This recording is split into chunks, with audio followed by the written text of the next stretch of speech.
Because you was watching her, Henry. What the do you mean? Guys, this isn't the time to fight. Killers like to play the police, but they're always caught in the end. Today we're watching 4 killers playing dumb. Number 4, Henry Dinkins. On July 10th, 2020, Breasia Terrell was reported missing. An intensive search led by dozens of volunteers and law enforcement agencies turned up nothing. I can't go to sleep with that. It's 9:30 and she's nowhere. The police began their investigation, and they started with Breasia's stepfather, Henry Dinkins. What's up, Henry? So when was the last time you saw her? She was in the house. Yeah, when was the last time you saw her? 9:30. So here comes Breasia's mother. She would have never woke up at 8 o'clock in the morning and she would have never. That ain't what I She said. I definitely- never I know said. you Guys, didn't say that. this isn't the time to fight. Exactly. I don't give a about you walking.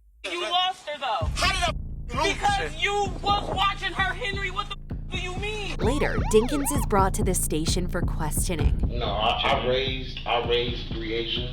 Since how old was she? My baby. He tells the detective when he noticed that Breasia was missing. I think I went down to Little Ben's house, but nobody was there. And when I came back, I did a little look around. I didn't see Bree. But the detective knows better. At one point or another, you noticed that Bree is not in the room.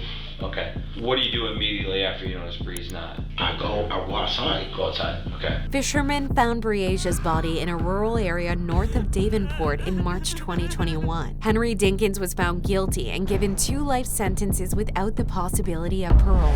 Number 3, Jennifer Weathers. In August 2018, Megan Cordy was reported missing. According to her mother, Jennifer Weathers, Megan went missing the morning after the pair attended a wedding. My daughter has been missing since last night, and I'm getting kind of worried because she's supposed to work in 10 minutes, and I haven't heard anything from her. She told investigators Megan had gotten out of the car, leaving behind her daughter, shoes, and phone. No, there's never a certain amount of time that you have to wait. Okay. Do you want to report her as missing?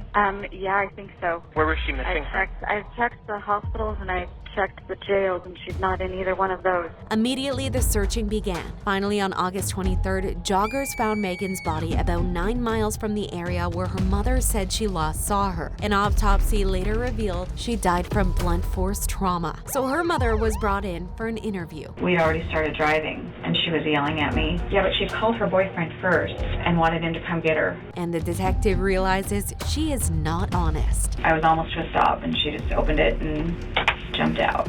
So then I stopped the car. The interview ended, but not the investigation. Later, police found that Weathers was driving under the influence, so she didn't call 911 immediately after Megan jumped out of the car. She was driving under the influence of intoxicants. It had nothing to do with her daughter's death, but sure, just like any grieving mother, she's been very sad. Weathers was sentenced to 5 days in jail and 3 years of probation for the single count of driving under the influence of intoxicants. Number 2, Helen Frazier. On the afternoon of January 2nd, 2017, Helen Frazier called Des Moines 911 dispatch in panic. When police arrived, they found her boyfriend, Andrea Brown, with a single stab wound to his chest. Immediately, Brown is rushed to the hospital, and Frazier is brought in for questioning. And I heard somebody talking, and it was Milton. I heard, and he said, no, Milton, he's someone that he's been knowing. I've known him like for about 15 years myself, like that, but they used to live like in the wild. Milton and Andre had. Okay. Frazier claims Brown had been stabbed by his friend, a homeless man named Milton Leake. I was in the kitchen, and then I heard like a drop, and I turned, but I heard the door like slam, and I looked, and Andre was laying on his back. Soon, shocking news arrives. I'm sorry to tell you, Andre. No, he didn't. I'm not lying. I wouldn't lie, no. Detectives later tracked down Leake, and he was also brought in for questioning. I want to talk to you about a friend of yours, Andre Brown. Oh, I heard about that. What'd you hear? I just seen on the news that somebody got stabbed over there. Due to the lack of evidence, Frazier is called for a second interview. Did you hear a voice at that time? Yes, I did. Whose voice was that? They sound like Milton to me. Did you ever see Milton with your own eyes? No, I did not. This time, she can't get away. I'm telling you, I did not. do anything to her again. Who is this person you're worried about? Who are you protecting? You've got to be honest, Helen. This is your life. This is very important. After further investigation, police learned she had been arrested numerous times for assault, as it turned out that Brown had repeatedly called the police on Frazier. Frazier was arrested on March 6, 2017. 2 years later, she was found guilty of second-degree murder and was sentenced to 52 years in prison. She will be eligible for parole after 35 years. Number 1. Jesse Krzyzewski. In Wisconsin, Milwaukee police responded to a frantic call from Jesse Krzyzewski. When they arrived, they found 62-year-old Lynn Hernan dead. After further investigation, they learned that Jesse had been taking care of Hernan, who had serious medical problems. Watch Common Communications, is Jeff?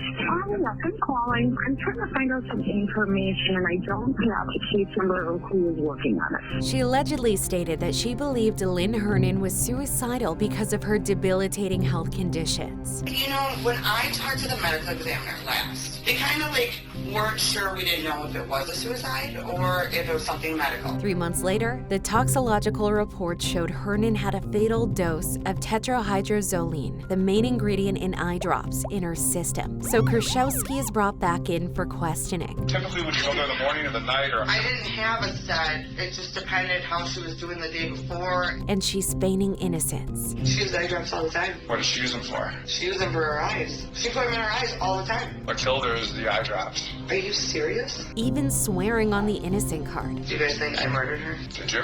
I swear to God I didn't.